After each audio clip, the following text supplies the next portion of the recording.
Okay, तो digital marketing की इस क्लास में हम लोग देख रहे थे, थोड़ा सा ओवरव्यू लें और इसको मैं थोड़ा सा बड़ा कर देता हूँ, ये आप लोगों को दिखे।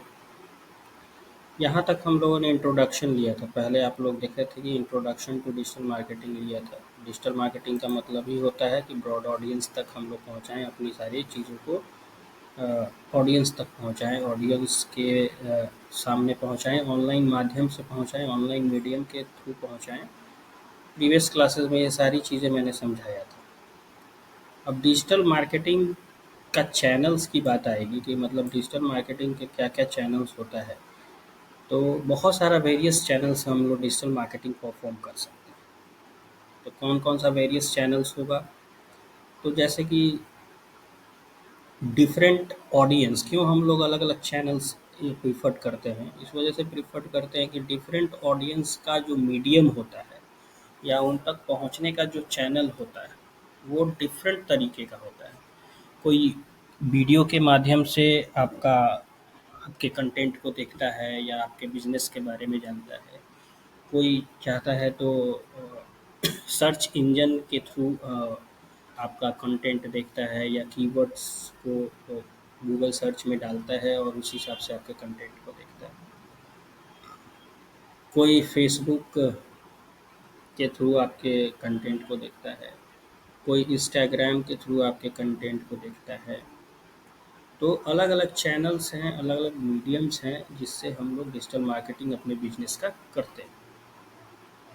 लेकिन सबसे इम्पोर्टेंट जो पहला चीज़ है, वो है सर्च इंजन ऑप्टिमाइज़ेशन टेक्निक का यूज़ करना। यहाँ पे बहुत अच्छे तरीके से समझने वाली बात है कि सर्च इंजन ऑप्टिमाइज़ेशन टेक्निक क्या होता है। तो सबसे पहले हम एक वर्ड तोड़ देते हैं, सर्च इंजन। सर्च इंजन कौन है भाई?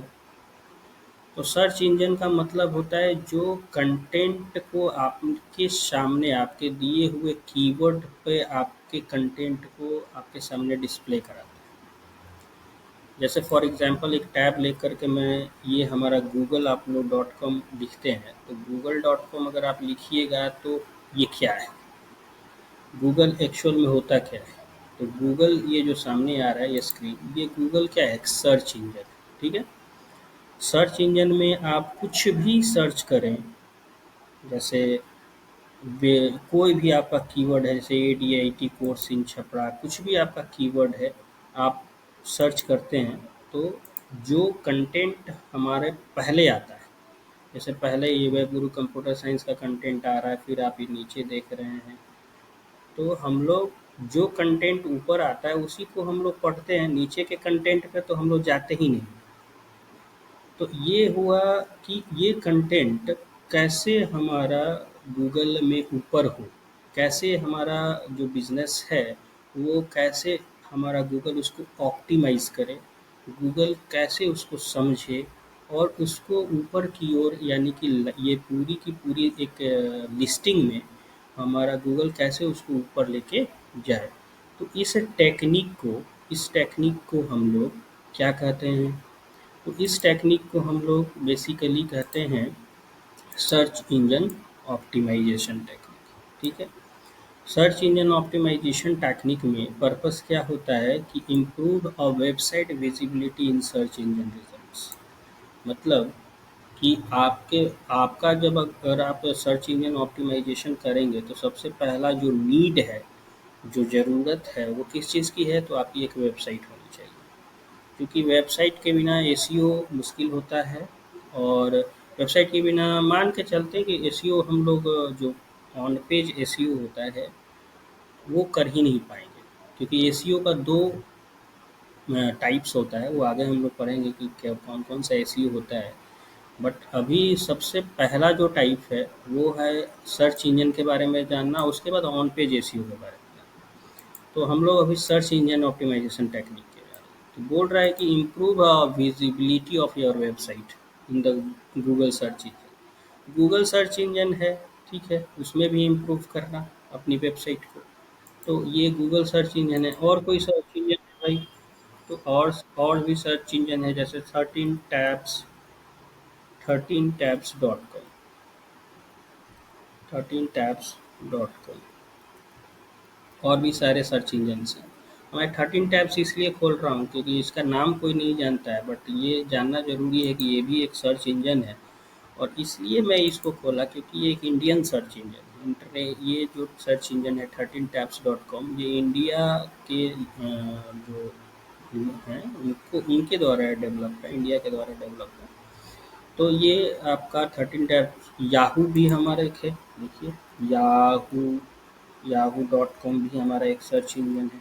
ठीक है, याहू डॉट कॉम अगर लिखते हैं हम लोग तो ये भी हमारा एक सर्च इंजन में आता है। इसमें भी हम लोग अपने वेबसाइट की रैंकिंग अच्छा बढ़ा सकते हैं क्योंकि इससे भी लोग सर्च करते हैं। ठीक है, तो ये आपका जो सामने खुल रहा है ऑनलाइन इंटरनेट या यहाँ पर याहू लिखा हुआ है, तो ये याहू डॉट कॉम है। सर्च हम यहाँ पर जो भी चीज़ें डालेंगे वो सर्च करके देगा। ठीक है, इसके साथ साथ और कुछ भी सर्च इंजन है तो है भाई, ऐसा थोड़ी है कि एक गूगल ही है। तो एक बिंग, हमारा बिंग भी क्या है, बिंग भी हमारा एक सर्च इंजन है। तो यहाँ बिंग डॉट कॉम खोलेंगे तो हमारा वो भी, इसकी भी विजिबिलिटी आप लोग देख लें। तो उसकी बिंग डॉट कॉम की हमारी विजिबिलिटी अभी मैं दिखा दे रहा हूँ, शो कर दे रहा हूँ आपको किस तरह की होती है। ये देखिए, ये बिंग डॉट कॉम है। ठीक है, माइक्रोसॉफ्ट बिंग लिखा हुआ है, इसका मतलब है इसका इसका डेवलपमेंट किस कंपनी ने किया है, तो इसका डेवलपमेंट माइक्रोसॉफ्ट ने किया है। तो बिंग भी हमारा सर्च इंजन है ना। अब और कौन कौन सा सर्च इंजन है, तो भाई ऐसा कुछ नहीं है कि यही केवल गूगल क्रोम गूगल है, तो आपका बिंग है, तो याहू है, तो 13tabs.com है, और भी है। जैसे मैं एक और लिख देता हूँ, डक डक डक गो, तो शायद आप लोगों ने इसके बारे में जाना ही नहीं होगा, लेकिन देखिए ये भी एक तरह का सर्च इंजन है। इसमें भी आप अपनी वेबसाइट की विजिबिलिटी को ऊपर रैंकिंग करा सकते हैं। तो ये भी एक सर्च इंजन है। तो हम लोग एक दो जो बहुत पॉपुलर हो जाता है ना सर्च इंजन, उसी सर्च इंजन का हम लोग यूज़ करते हैं। बाकी जो जिसकी पॉपुलैरिटी बहुत कम है, जो ज़्यादा लोकप्रिय नहीं है, उसका तो हम लोग यूज़ ही नहीं करते हैं। तो आप लोगों का टास्क ये है कि आप लोग ये टास्क परफॉर्म करें। देखिए सामने जो इंटरफेस आ गया, ये डक डक गो एक सर्च इंजन है। और भी बहुत सारे सर्च इंजन्स हैं, ऐसा ही नहीं है कि हाँ 4-5 मैंने बता दिया तो इतना ही सर्च इंजन्स होगा, नहीं, बहुत सारे सर्च इंजन्स हैं जहाँ पे लोग अपने कीवर्ड, अपने बिजनेस प्लान या अपने किसी भी कोई भी कस्टमर किसी ऑब्जेक्ट के बारे में सर्च करता है। ये एकदम ध्यान देने वाली बात है कि भाई एक ही नहीं है। तो ज़्यादातर लोग इंडिया में तो सबसे ज़्यादा गूगल ही चलता है, तो google.com हम लोग खोल लेते हैं, बहुत आसान सा है भैया। तो इसको हम लोग खोल लेते हैं, गूगल सर्च कर लेते हैं। इंडिया में सबसे ज़्यादा ये पॉपुलर है। तो अब अगर हम यहाँ पर देखें कि form of full form of Google, भाई ऐसा नहीं कि सर्च इंजन का नाम नहीं होता है। देखिए यहाँ पे गूगल का फुल फॉर्म आ रहा है, global organisation of oriented group language of earth. It was founded in 1998 by Larry Page and Sergey Brin. वो कौन थे ये दो, लैरी पेज और सर्जी ब्रिन? ये दो लोग थे स्टैनफोर्ड यूनिवर्सिटी के स्टूडेंट थे। तो इतना तो कम से कम हम लोगों को जानकारी रखना चाहिए क्योंकि गूगल बहुत ज़्यादा हम लोग यूज़ करते हैं। तो अब global organisation of oriented group language of earth, founded in 1998 by Larry Page and Sergey Brin, two Stanford University students, Stanford University के स्टूडेंट थे। तो आई होप कि आप लोगों को ये इस बारे में पता चला कि किस तरह का मतलब कैन कौन कौन सा सर्च इंजन होता है, कहाँ कहाँ हमें अपनी वेबसाइट की विजिबिलिटी को बढ़ानी चाहिए। इंडिया में तो खैर गूगल पे ही ज़्यादातर ये काम होता है, तो इंडिया में लोग ज़्यादातर गूगल का पर काम करते हैं। अब आगे की ओर कंटेंट में बढ़ते हैं हम लोग कि आगे और क्या मतलब कंटेंट है इस चीज़ का। तो एक्टिविटीज़ क्या करना है कि कीवर्ड ऑप्टिमाइजेशन करना। ठीक है, सर्च इंजन ऑप्टिमाइजेशन टेक्निक जब हम करते हैं तो कीवर्ड को ऑप्टिमाइजेशन करना है, ऑन पेज एसईओ करना होता है। देखिए दो वो एसईओ होता है, ये आप समझ लीजिए कि कितने तरह का एसईओ होता है। तो आप ऑलवेज समझ लीजिए कि दो तरह का सर्च इंजन ऑप्टिमाइजेशन हम लोग करते हैं। पहला करते हैं कि ऑफ पेज करते हैं, दूसरा करते हैं ऑन पेज करते हैं।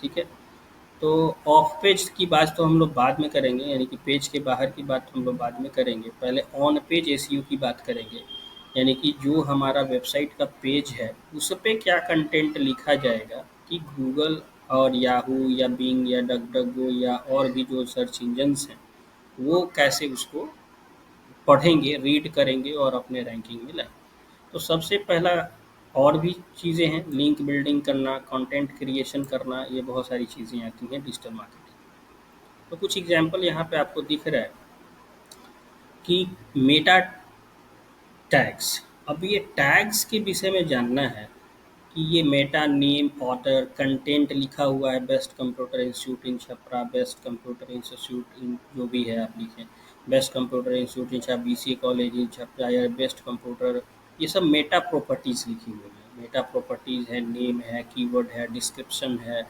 ओजी टाइप टाइप क्या है, टाइटल क्या है, डिस्क्रिप्शन क्या है, यूआरएल क्या होगा, ये सारा चीज़ मैंने ये लिखा हुआ है। किसको पढ़ाने के लिए भैया, किसको बताने के लिए? गूगल यही सब टैग्स को रीड करता है, इन्हीं यूनिक कंटेंट को रीड करता है। आप कहीं से डुप्लीकेट नहीं बना सकते, आप किसी का कॉपी नहीं कर सकते कि आप कॉपी कर लिए दूसरे के मेटा टैग को और आप अपने में पेस्ट कर दिए तो गूगल आपकी रैंकिंग को बढ़ा देगा, ऐसा कुछ नहीं है। गूगल को पता है कि आप कहाँ प्लेगरिज्म कर रहे हैं और कहाँ प्लेगरिज्म नहीं कर रहे हैं। यहाँ प्लेगरिज्म करने का मतलब ये है कि आप किसी के कंटेंट की चोरी कर रहे हैं कि नहीं कर रहे हैं, तो ये प्लेगरिज्म कहलाता है। तो हमें प्लेगरिज्म नहीं करना है, यानी कि हमें किसी के कंटेंट की चोरी नहीं करनी है। हमें अपना खुद का कंटेंट डेवलप करना है, अपना खुद का रिसर्च करना है, अपने खुद का कीवर्ड बनाना है, अपने खुद का टाइटल बनाना है, अपने खुद का यूआरएल बनाना है, खुद का डिस्क्रिप्शन बनाना है। ये सारी चीज़ें हमें अपने से करनी है, दूसरे का कोई भी कंटेंट नहीं लेना है। तो मेटा टैग्स का मतलब क्या होता है? मेटा टैग मतलब होता है डेटा अबाउट डेटा, यानी जो डेटा हम दे रहे हैं, यानी हमने अपने वेबसाइट की जो डेटा सामने रखी, उसके अबाउट, उसके अंदर कुछ और डेटा और इन्फॉर्मेशन अपने वेबसाइट को डाल रहे हैं, इसलिए डाल रहे हैं क्योंकि गूगल और याहू चाहे दूसरे कोई भी सर्च इंजन इसके कंटेंट को रीड कर। तो वो रीड करने का एक टैग आता है जिसको हम लोग मेटा टैग बोलते हैं। ठीक है, मेटा यहाँ पर दिख रहा है आपको, सारा मेटा मेटा मेटा लिखा हुआ है, तो ये मेटा टैग आता है। अब टैग्स क्या होता है तो ये आप लोग पहले से जानते होंगे, क्योंकि अगर अगर आप लोग जानते हैं कि टैग्स क्या होता है तो मैं अ, उस चीज़ को इग्नोर करके चलूँगा। अगर आप लोग नहीं जानते हैं कि हाँ टैग्स क्या होता है, उसके विषय में भी जानकारी आपको चाहिए, तो आप लोग मुझे बता सकते हैं कि नहीं इसके विषय में भी मुझे जानकारी चाहिए कि या नहीं। तो आप टैग्स क्या होता है ये आप बता सकते हैं। तो आप बताइए कि हाँ टैग्स के मामले में अगर आपने एडीसीए या एडीआईटी कोर्स, कोई नॉर्मल कोर्स कंप्यूटर का किया होगा, तो आपको टैग्स के विषय में जानकारी होगी। ठीक है, तो गुलनाज खातून, पूजा कुमारी, रेहाना खातून, बताएं आप लोग को क्या इसके टैक्स के विषय में हम आपको टैक्स क्या होता है इसके विषय में जानकारी है कि मैं जानकारी दूं?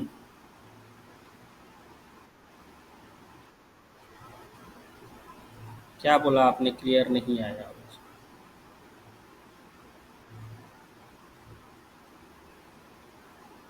आवाज क्लियर नहीं आया। रेहाना खातून आप बताइए, पूजा कुमारी आप बताइए। एक बार और थोड़ा सा क्लियरली बोलिए आप लोग, चूंकि आता नहीं आवाज। हम्म, ठीक है। टैक्स के विषय में भी मैं बता दूंगा आप लोगों को टैक्स का क्या होता है। अगर एचटीएमएल आप लोगों ने पढ़ा होगा तो फिर एचटीएमएल में भी टैक्स होता है, एचटीएमएल टैग। तो कुछ ना कुछ हम जानकारी जरूर देंगे। हम लोगों का तो विषय डिजिटल मार्केटिंग है, लेकिन हम उस उसको भी हम आपके सामने डिस्प्ले करेंगे, आपके सामने बताएंगे कि टैक्स क्या होता है। ठीक। तो आगे हम लोग देखते हैं कि डिजिटल मार्केटिंग में और क्या चीज़ें होती हैं उसको समझ के, और नेक्स्ट डे से फिर टैक्स के विषय में। अब देखिए, जब हम लोग डिजिटल मार्केटिंग करते हैं तो एक तो फंडा हो गया कि सर्च इंजन ऑप्टिमाइजेशन करें, जिसको ऑन पेज एसईओ कहा जाता है। यानी कि ऑन पेज वेबसाइट के पेज पे सर्च इंजन ऑप्टिमाइजेशन करना, ये ऑन पेज एसईओ होता है। लेकिन अगर सर्च इंजन मार्केटिंग पैसा दे के भी किया जाता है, क्योंकि ये पैसा दे के नहीं होगा। सर्च इंजन ऑप्टिमाइजेशन ये अपनी टेक्निक है।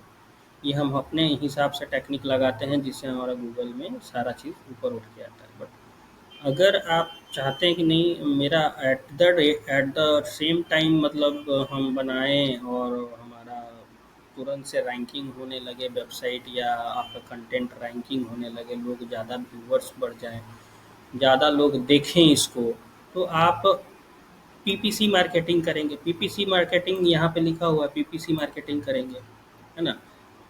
या एसीएम और पीपीसी मार्केटिंग करेंगे, तो सर्च इंजन मार्केटिंग करिए या पे पर क्लिक मार्केटिंग करिए, सेम बात है। पे पर क्लिक का मतलब हो गया कि आप जितना लोग उस पर क्लिक करेगा ना, उतना पैसा आपके अकाउंट से या आपके अकाउंट से कट जाएगा। ये चीज़ आपका पे पर क्लिक मार्केटिंग होता है। ठीक है? तो पे पर क्लिक मार्केटिंग मतलब आपको पैसा देना पड़ेगा, और पैसा देने के बाद आप पीपीसी मार्केटिंग कर सकते हैं, किसी में भी कर सकते हैं, जैसे गूगल एड्स लगा सकते हैं, बिंग एड्स लगा सकते हैं, है ना? पेड सर्च कैंपेन्स बना सकते हैं। ये सारा चीज़ अगर आप करिएगा तो आपका पेड यानी पैसा देना पड़ेगा, और पैसा देने के बाद आप मार्केटिंग करिएगा। अब बात है सोशल मीडिया मार्केटिंग। ठीक है? ये भी एक सिस्टम है जिससे हम लोग सोशल मीडिया में, जैसे फेसबुक पे, इंस्टाग्राम पे, क्या कहते हैं उसको, लिंक्ड इंडिया पे, ये सब पे सोशल मीडिया मार्केटिंग भी कर सकते हैं, ट्विटर पे। तो क्या है, मतलब जैसे कि engage and reach audience on social media platform. Social media platform का यूज करके, जैसे फेसबुक का यूज करके, इंस्टाग्राम का यूज करके, हम ऑडियंस को इंक्रीज कर पाए, उसके प्लेटफॉर्म्स को इंक्रीज कर पाए। ठीक है? तो ये आपका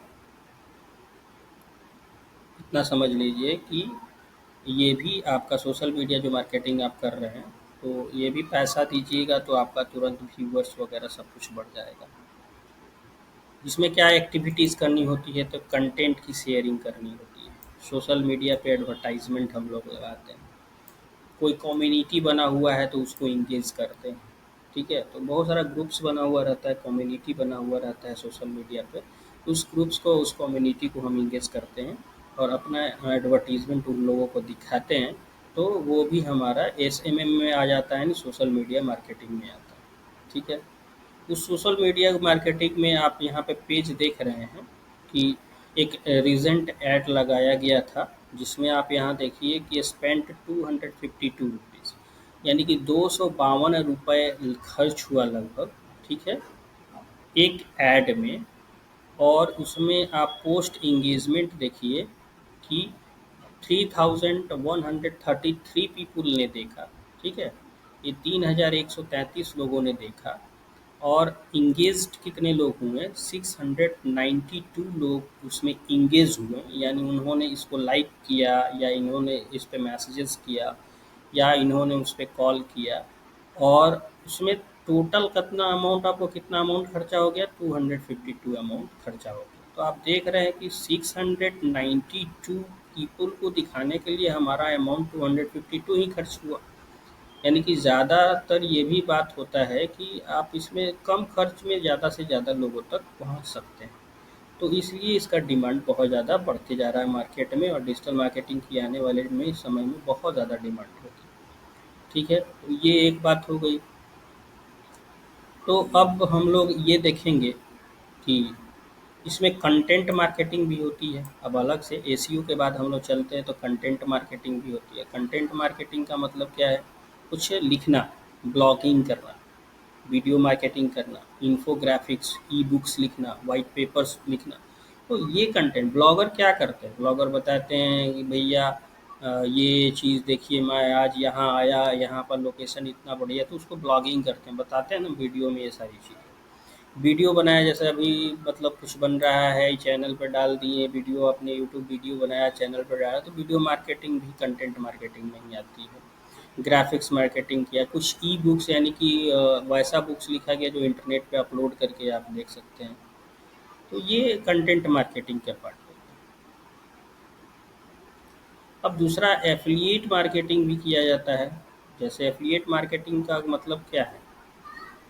किसी दूसरे को प्रोडक्ट को या किसी अपने ही प्रोडक्ट को दूसरे लोगों तक पहुंचाना और बोलना कि अगर आप मेरे प्रोडक्ट को सेल्स करते हैं या आप किसी दूसरी कंपनी से जुड़ते हैं और वहां बोलते हैं कि हम आपके कंपनी के प्रोडक्ट को सेल करेंगे, हम अपनी तरह से जो मार्केटिंग करेंगे उस पे हम लोग कमीशन लेंगे या आप कमीशन देंगे, तो इस एक्टिविटीज़ को एफिलिएट मार्केटिंग कहलाता है। ठीक है?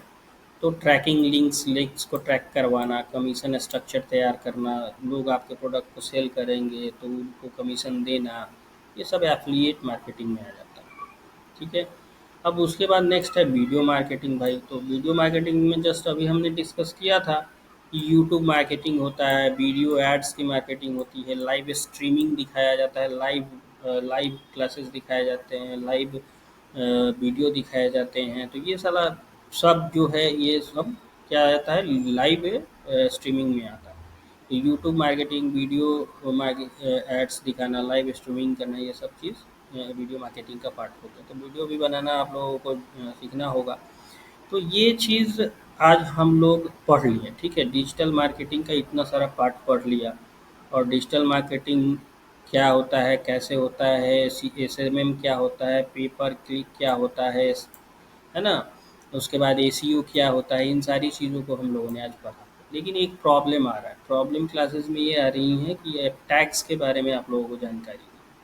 तो जब तक हम अगर टैक्स के बारे में अच्छी तरीके से जानेंगे नहीं, एचटीएमएल टैक्स के बारे में, तो हम अपना एसईओ तो कर नहीं पाएंगे, यानी सर्च इंजन ऑप्टिमाइजेशन टेक्निक नहीं कर पाएंगे। तो सर्च इंजन ऑप्टिमाइजेशन का टेक्निक को इम्प्रूव करने के लिए या उसको करने के लिए एक बार हम लोग एचटीएमएल के थोड़े बहुत टैग्स की जानकारी लेंगे, जिससे हम लोग ये देखेंगे कि एक वेब पेज कैसे क्रिएट होता है और एक वेब पेज क्रिएट होने के लिए टैग्स की क्या इम्पोर्टेंस है, टैग्स क्यों हम लोगों को पढ़ना चाहिए एचटीएमएल में। अभी तो एचटीएमएल 5 वर्जन चल रहा है, तो हम लोग उसी हिसाब से टैग्स को पढ़ेंगे, एचटीएमएल 5 वर्जन के हिसाब से टैग्स को पढ़ेंगे। ठीक है? तो यहाँ तक हम लोग पढ़ लेंगे। ये एक रिकॉर्डेड क्लास है, ये भी मैं आपको इन्फॉर्मेशन दे देता हूँ। और रिकॉर्डिंग क्लास में हम लोग क्या करते हैं कि ये आपको फिर से दोबारा से लिंक आपको भेज दिया जाएगा। आपको कोई प्रॉब्लम हुआ तो दोबारा से इसको पढ़ लीजिएगा, ताकि आप ही लोगों की सुविधा होगी, और जो लोग नहीं क्लास कर पा रहे हैं वो इस रिकॉर्डेड क्लास को कर लेंगे तो भी उनका काम चल जाएगा। तो नेक्स्ट डे हम लोग फिर से क्लास करेंगे, और ये रिकॉर्डिंग वाला जो क्लास है, ये इसका रिकॉर्डेड क्लास मैं भेज दूंगा आप लोगों को, आप पढ़ लीजिएगा। और कुछ वेब पेज और टैग्स की भी क्लासेस भेज दूंगा मैं आप लोगों को, वो भी आप लोग पढ़ लेंगे, ताकि टैग्स पे और वेब पेजेस क्या होता है, वेबसाइट्स क्या होता है, ये सारी चीज़ें तो क्लियर हो जाए। क्योंकि ये सारी चीज़ें नहीं क्लियर होंगी तो फिर तो डिजिटल मार्केटिंग करना ही बेकार है। क्योंकि एक डिजिटल मार्केटर को सारी बातें को समझ होनी चाहिए, ग्राफिक्स की भी समझ होनी चाहिए, वीडियो की भी समझ होनी चाहिए, ब्लॉगिंग की भी समझ होनी चाहिए, ट्रैकिंग लिंक्स की भी समझ होनी चाहिए, आपका सोशल मीडिया ऑप्टिमाइजेशन की भी समझ होनी चाहिए, और सर्च इंजन ऑप्टिमाइजेशन टेक्निक की भी ज़रूरत पड़ती है इसमें। तो इन सारी बातों को ध्यान में रखते हुए हम अब एक नया स्ट्रेटजी बनाया कि आप लोगों को ये रिकॉर्डेड क्लास भी मिलेगा, ताकि आप लोग घर बैठे भी पढ़ें और आपका इंटरनेट भी कम खर्च हो और अच्छे से अच्छे आप पढ़ाई करें। ठीक है?